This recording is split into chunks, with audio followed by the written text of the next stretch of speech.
নারায়ণগঞ্জের সোনারগাঁয়ে সামাজিক যোগাযোগ মাধ্যমে ও বিভিন্ন অনলাইন পোর্টালে নিজের বিরুদ্ধে অপপ্রচারের অভিযোগ এনে সংবাদ সম্মেলন করেছেন দলের লেখক ও ব্যবসায়ী ওয়াহাব ভূঁইয়া স্বপন।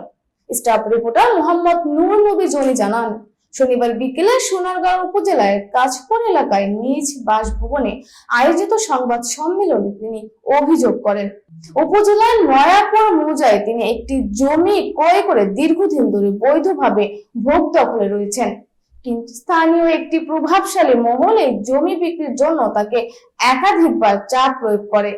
তিনি দাবি করেন, জমিটি জোরপূর্বক দখলের উদ্দেশ্যে ওই মহল সেখানে সাইনবোর্ড স্থাপন করে। পরে তিনি সেই সাইনবোর্ড সরিয়ে দেন এবং জমি বিক্রি করতে অস্বীকৃতি জানান। এরপর থেকে তাকে রাজনৈতিকভাবে হেয় প্রতিপন্ন করার চেষ্টা শুরু হয় বলে অভিযোগ করেন তিনি।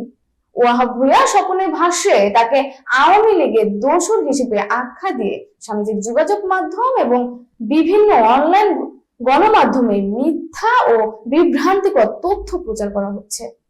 এসব প্রচারণার তীব্র নিন্দা ও প্রতিবাদ জানিয়ে তিনি বলেন, তার সামাজিক ও ব্যক্তিগত সুনাম ক্ষুণ্ণ করার উদ্দেশ্যে এই অপপ্রচার চালানো হচ্ছে। সংবাদ সম্মেলনে তিনি সংশ্লিষ্ট ঘটনার সুষ্ঠু তদন্তের মাধ্যমে প্রকৃত দোষীদের চিহ্নিত করে তাদের বিরুদ্ধে দৃষ্টান্তমূলক আইনগত ব্যবস্থা গ্রহণের দাবি জানান। পাশাপাশি তিনি অভিযোগ করেন, একটি ভূমিদস্যু চক্র তার জমি দখলের অপচেষ্টা চালিয়ে যাচ্ছে এবং প্রশাসনের হস্তক্ষেপ কামনা করেন। পরবর্তীতে তারা আমার জমি দখলের উদ্দেশ্যে আমার জমিতে সাইনবোর্ড স্থাপন করে, তো আমি সাইনবোর্ড ফালাই দেই। পরবর্তীতে তারা আবার সাইনবোর্ড স্থাপন করে। আর আমি যেহেতু একজন দলিল লেখক, তো আমার কাছে বিভিন্ন এলাকার বিভিন্ন লোকজন যাতায়াত আছে।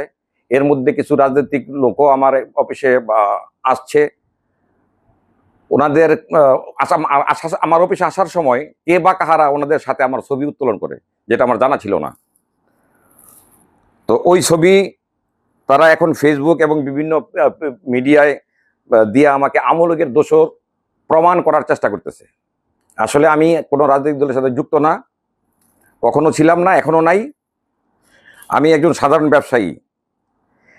শুধুমাত্র আমার জমি জবর দখল করার জন্য একটি মহল এই কুৎসাগুলো আমার বিরুদ্ধে লড়ে গেছে। তো আমি আপনাদের শরণাপন্ন হয়েছি এবং আইন শৃঙ্খলা রক্ষাকারী বাহিনীর দৃষ্টি আকর্ষণ করতেছি, যাতে আমি সুষ্ঠু তদন্ত সাপেক্ষে আমার এই ব্যাপারটা সুষ্ঠু সমাধান বা সুষ্ঠু বিচার আমি পাইতে পারি।